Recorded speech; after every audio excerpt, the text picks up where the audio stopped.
söz yoxdur qardaş. Elə həyət özü danışır, mənim danışmama ehtiyac yoxdur. Bilgət-biçdən üzbəyüz belə bir torpaq sahəsi, həm də bir bağ göstərirəm ki, həyətdəki ağaclara görə elə bura vurulmamaq əldə deyil. 25 sot torpaq ərazisində bizim bağımız vardır ki, gəlin sizlərə ən birinci nüansdan danışım. Bax, burada 12 sot torpaq sahəsi kimi də ala bilərik və yaxud da kimsə deyər ki, yox qardaş, 12 sot mənə bəs eləmir, mən 25 sot istəyirəm, bütün bağı almaq istəyirəm. Keçək onlara tanış olmağa. Bizim həyətə girdiyi köməkçi otaqlarımız var, həm sağ, həm sol hissəmizdə.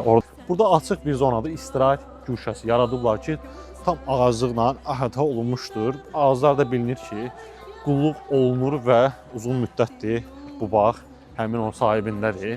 Ev gördüyünüz kimi köhnə təmirlidir. Beton monolitdir, tikiliyib, yəni el arasında moşludur.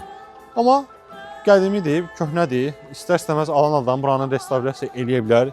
Hovuzumuzun tipindən də başa düşmək olur ki, bura köhnə bağlardandır. Hardasa 400 kvadrata yaxın bizim evimizdir. Kimə lazım olsa daxilindən, içərisindən mən sizə kadla atacağım. Hal-hazırda girmirəm içərisinə. Bir dənə onu bildirmək istəyirəm ki, bu ərazidə nə torpaq tapmaq, nə ev tapmaq elə də asan bir iş deyil. Tez-tez satışa da nəsə çıxmır.